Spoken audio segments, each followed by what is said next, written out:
Yo guys, welcome back to the Uncle Sharma channel. Time to review our 2-0 win against Napoli. Good performance by the team, back up to second, retaining that second spot ahead of Atalanta and Lazio, which is great. Going into that final match against Atalanta with some confidence, a few wins on the bounce and great performances. Straight away I want to talk about my man of the match, who was Romelu Lukaku once again. 2 man of the match performances in a row after Genoa won. And just brilliant all-round play today. Didn't get a goal himself today, which was unlucky, but his all-round play and the 1v1 he had against the Koulibaly the whole match was so entertaining to watch. A clash of titans. That was two absolute beasts, battling each other physically, pace, technically, and it was a pretty even battle for most of the match, but Lukaku won the battle a few times, very interestingly so. A few times even beat him one-on-one, which is very rare to see Koulibaly being beaten, so Lukaku deserves a lot of respect for that. You don't get Koulibaly, I've hardly ever seen him get beat like that. And he did some great passes, great interlink play with both Lautaro and Sanchez. Sanchez was a little bit more disappointing today. He didn't link up as well with the rest of his team, and he was a bit more of the Sanchez we saw a bit earlier on in the season, a bit hit and miss.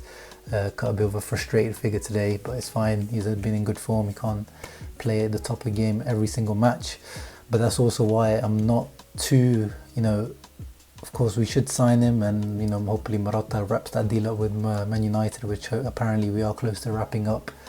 But his wages and the fact that he's 31 years old, and if we're paying 15 million, it's a pretty expensive deal for what Sanchez is now.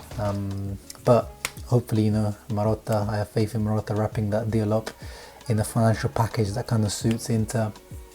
Lautaro came on for Sanchez around the 60th minute, and yeah, he finally made a proper impact into the match. What a goal he scored. Meret should have done a lot better, but the way he set that goal up, on the counter, they weren't probably expecting that shot from about 25 yards out, right in the corner. Meret should have done better, as I said, but that's why, between Ospina and Meret, there's always a 50-50. You don't know who's going to play because there's really not that much difference. And, even for the first goal, Meret should have probably done better. Biraghi with another assist. Biraghi was pretty poor in the match in general, but he got that important assist, and D'Ambrosio got that important goal. It was a great finish with his weaker left foot, the way he controlled it. Again, Meret probably could have done a little bit better, did a little statue challenge, but in the first half we were similar to the Coppa Italia match. We were 1-0 up and we played better than Napoli. But Napoli, as I said in the preview, with their midfielders are so much more comfortable and good 1v1 and shooting from range. Zielinski somehow turns into like prime Rui Costa, Zidane against us.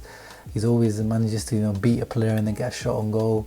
And these swerving shots that give Handanovic a lot of problems. But Handanovic was on point today. He made 2 or 3 good saves today. Insigne almost scored from a lucky rebound. But Handanovic, especially against Politano, who cut back in against Biraghi, got the shot through his legs, and Handanovic was there at his near post. So we've been criticising him, but he also deserves praise when he does these good performances. Bastoni, once again, this guy just keeps impressing me more and more. Defensively he was good today, but also, as we know, going forward, this guy is an absolute phenomenon. Sometimes his passes and his runs forward are so world class. This guy is a proper world class talent, and yeah, I can't wait to just see this development over the next few years. What a player we have found. De Vrij kept Milik quiet, as I said in the preview. I was much more worried if it was going to be Mertens rather than Milik, who was pretty much invisible, thanks to also De Vrij's job, but in general his movement and his play wasn't good enough. D'Ambrosio was also good. Candreva, man, I don't know if you guys saw, he was doing kick-ups in his own half. This guy has no fear. I wish I had the confidence of this man. Where does he get this confidence? Crazy. Midfield, Barella, Brozovic were okay.